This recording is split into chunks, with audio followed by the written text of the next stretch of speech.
Je vais voir ma maman tous les jours dans un EHPAD médicalisé. Pour moi, c'est le parcours du combattant. Avant de sortir de ma voiture, je dois mettre mon masque chirurgical, plus mon masque FFP3, plus un foulard que je serre bien, pour me protéger au maximum.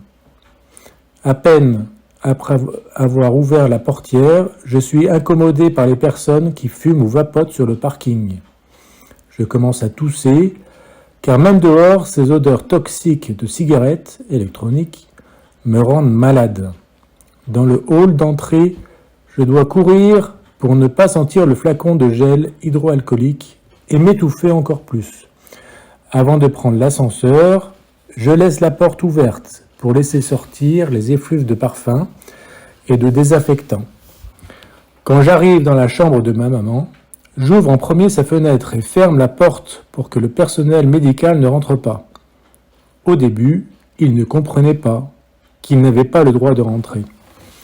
Je leur expliquais que je ne voulais pas que les molécules des odeurs de leurs produits parfumés restent dans sa chambre.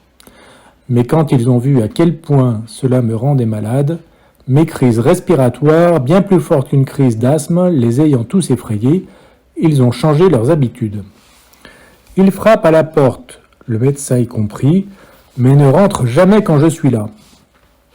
J'ai été obligé de calculer quand je pourrais rendre visite à ma maman, c'est-à-dire pas au moment où la femme de ménage passe avec sa machine qui propulse les désinfectants, pas au moment des soins de ma maman, kiné, pas le jour où la coiffeuse passe. Malgré toutes ces précautions, je suis intoxiqué tous les jours par ces produits.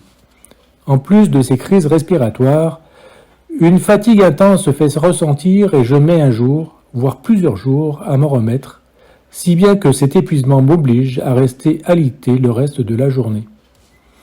Quand on est chimico-sensible, on doit faire le choix entre aller rendre visite à ses parents âgés et devenir plus malade ou rester chez soi pour conserver sa santé.